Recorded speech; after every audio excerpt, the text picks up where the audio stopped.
Hi, everyone. We've made it to the end. Last lecture. Crazy. Okay. Cardiovascular adaptations to exercise. So there are 7 main acute cardiovascular adaptations to endurance exercise training.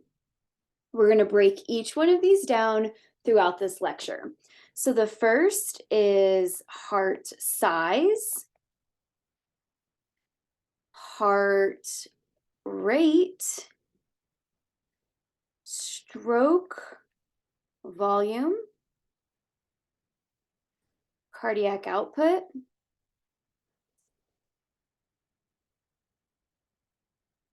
blood flow, blood pressure, and blood volume. So these are the 7 main acute cardiovascular adaptations to endurance training. Now let's talk about heart size. This is a really important concept to grasp and understand. So when we talk about heart size, we are talking about physiological hypertrophy versus pathological hypertrophy. So physiological hypertrophy versus pathological hypertrophy. So what we have here is a nice drawing showing a physiological stimulus of chronic exercise or pregnancy, where we would have a pathological stimulus like hypertension, a heart attack, genetic polymorphisms, altered cardiac metabolism like diabetes. So if we have a physiological stimuli, typically physiological stimuli are good. So chronic exercise is a good thing. So if we look at the heart, now this is obviously a joke because the heart is not shaped like the heart that I've been drawing all of class, but this gives a really good visual as to what's going on. So you have your entire cardiac muscle, and then you have your left ventricle, and then you have your smaller right ventricle. Look at the proportions. Again, I know it's a cartoon drawing, but look at the proportions of the left ventricle and the right ventricle. Now, let's look at our physiological hypertrophy. So hypertrophy means that it's getting bigger. So the heart muscle is getting bigger. But look, our left ventricle and our right ventricle increase proportionately. So they increase in myocyte length and they increase in myocyte width. So whenever we get to pathological hypertrophy is bad. All of these things over here are bad. So if we look at, again, our heart muscle has gotten bigger, but look, our left ventricle and our right ventricle have not increased in proportion, meaning that we have an increase in myocyte length with a decrease in myocyte width. And so pathological hypertrophy is bad, whereas physiological hypertrophy is good. So let's go ahead and write a few of these concepts out. So if the heart muscle undergoes hypertrophy,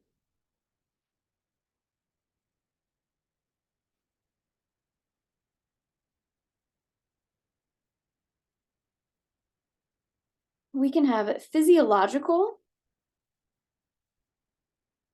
hypertrophy, which is good, or we could have pathological, which is bad. So remember heart size and the difference between physiological and pathological hypertrophy. So for our physiological hypertrophy, we typically see chamber size increase.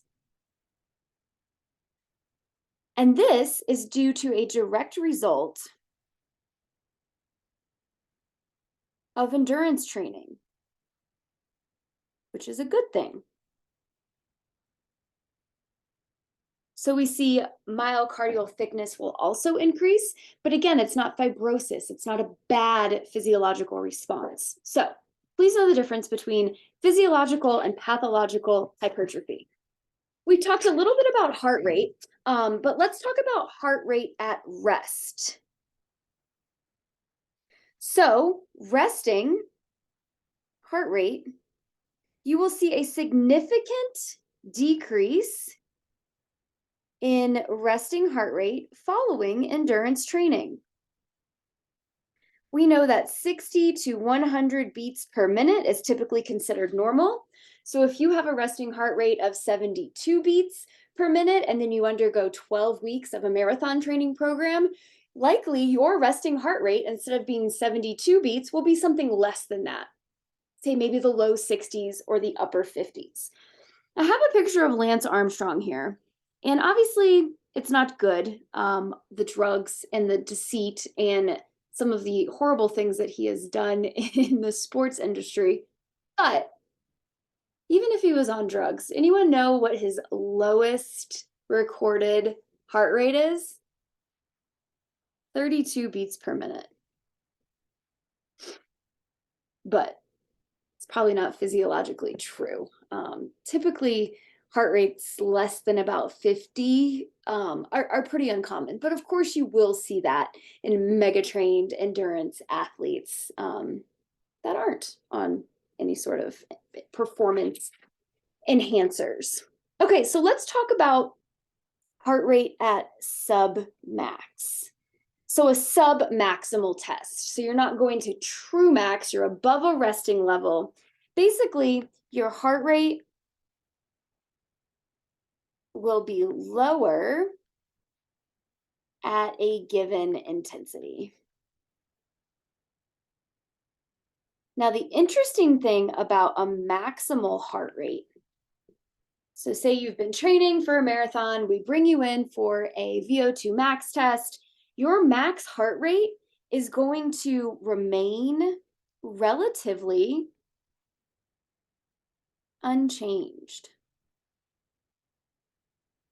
You can always think of 220 minus age as kind of the quick and easy way to get to a maximal heart rate number, as well as physically doing a VO2 max test. So max heart rate remains relatively unchanged. So don't let that trick you up on an exam. So to summarize, heart rate at resting, it will decrease. Heart rate at submax will also decrease, but heart rate at max will remain unchanged.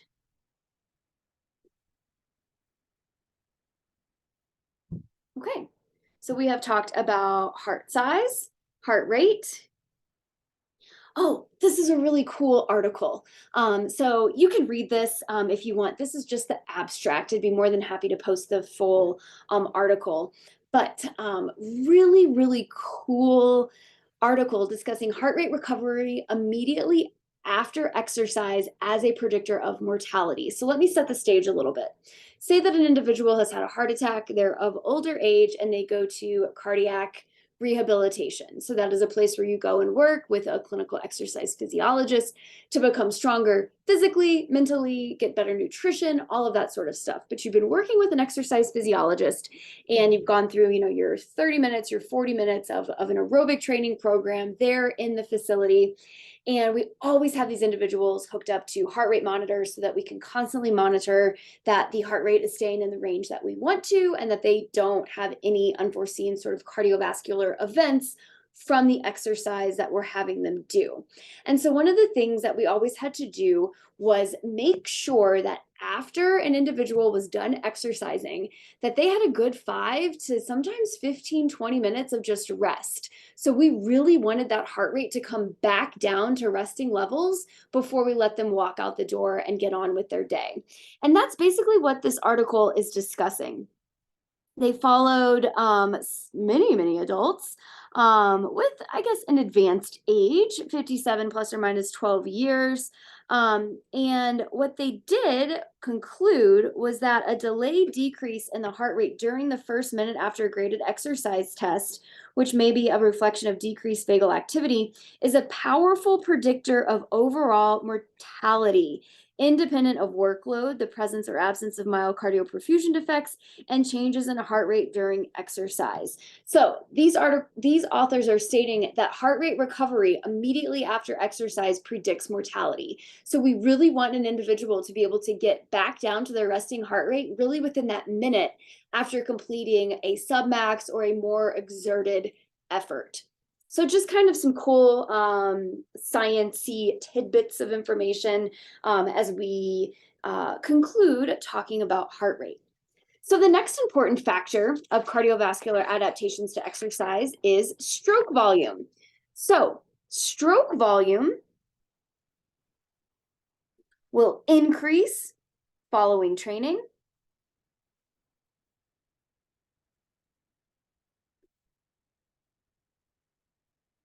at rest.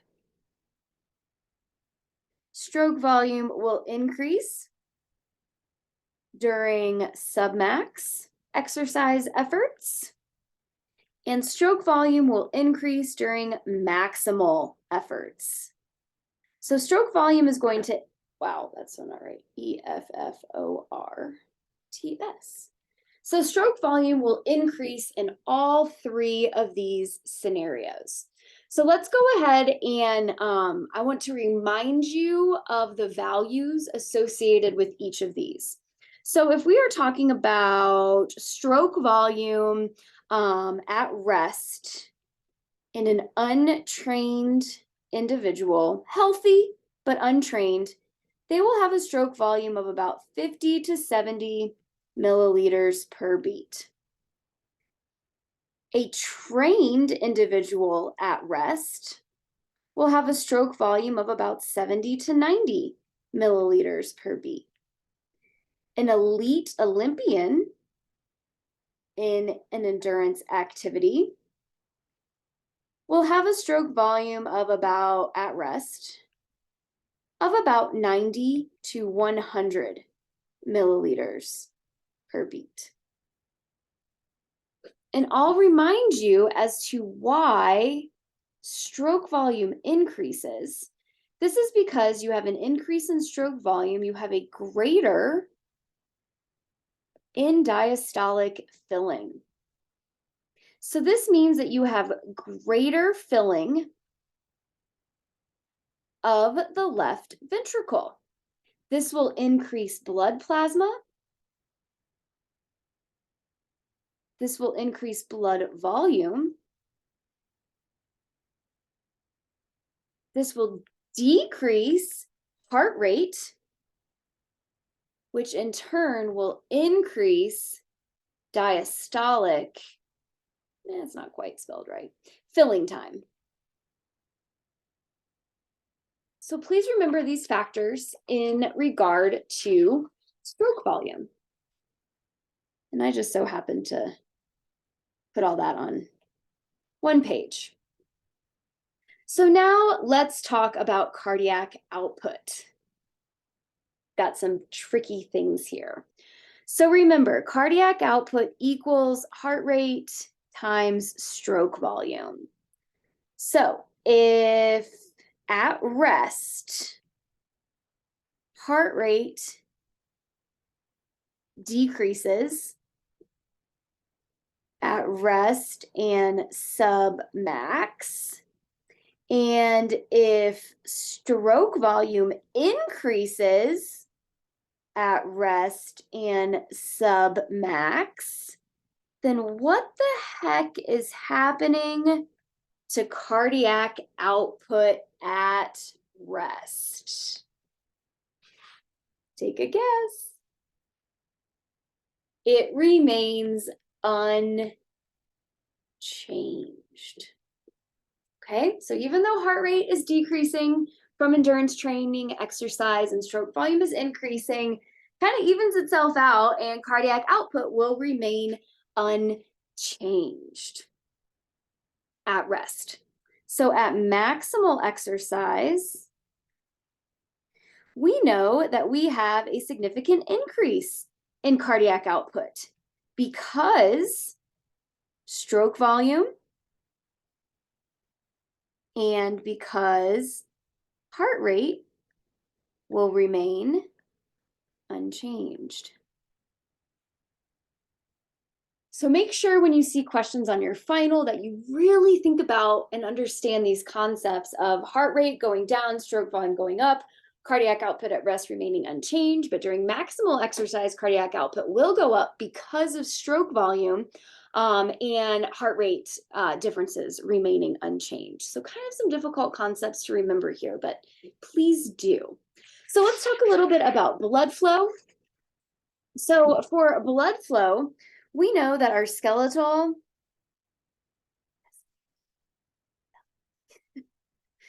oh my goodness. So your skeletal muscle is going to receive greater blood flow following endurance training.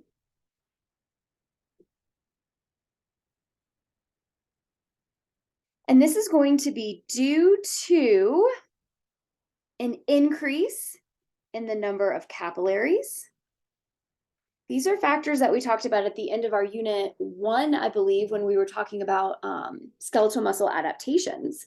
So number of capillaries. We will have more effective blood distribution. And we will, from that, have an increase in the total of blood volume. So blood flow will be greater. All right, let's talk about blood pressure. We haven't discussed this really at all. So big sort of important idea and concepts to understand. So what is blood pressure?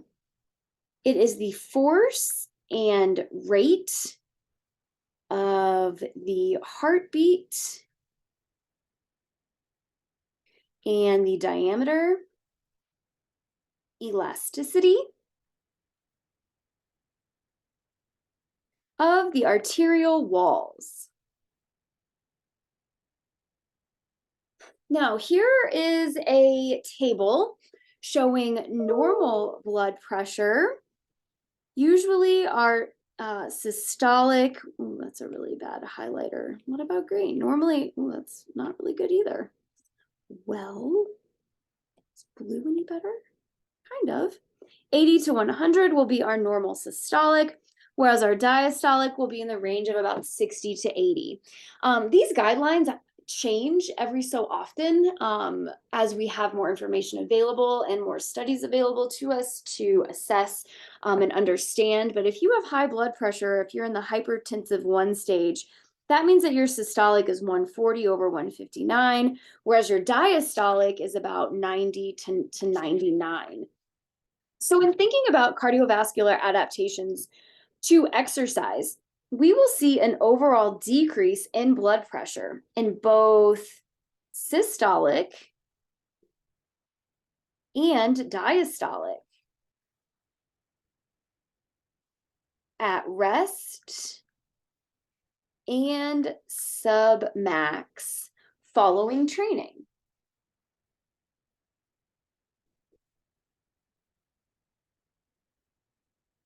We will also see at maximal intensity,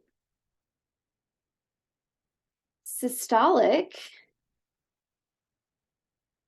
blood pressure is lower compared to pre-training. But we will not see much change with our diastolic at maximal intensity exercise. So blood volume, sort of the same idea here as blood flow. We've already stated, because of these reasons of skeletal muscles receiving a greater blood flow following endurance training, we simply will see an increase in blood volume at rest and submax and maximal exercise. So other positive changes, and you can kind of think about this as you sit here listening to me ramble on, that don't necessarily have to be cardiovascular cardiovascularly related, but our other positive changes to exercise are changes in your mood. Maybe you're more motivated to eat a little bit healthier. So not everything has to necessarily be directed to like the physical, physiological endurance and changes. There are so many other holistic views and things that we need to keep in mind as exercise physiologists. When we talk about positive changes of exercise, they can really have a positive domino effect on so many other aspects in your life. And so it's important to also acknowledge and remember those. So that's it. We're done. Congratulations. You have made it through a very quick exercise physiology class. I have so much fun. I love teaching. I love getting to know you all. I love this stuff.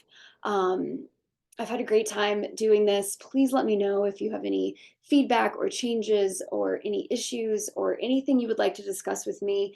I am more than happy to, but I really appreciate your attention and doing all the homeworks on time and just being great members of this community. So I really appreciate it.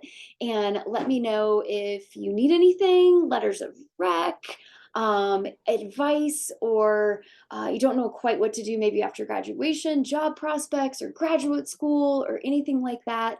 I would love to be a resource for you. So if you ever are on campus and want to say hi in person, again, I'm in the Corbett building, or just email me, and I would love to meet. So thank you again. I hope you enjoy the rest of your summer, and good luck on your final.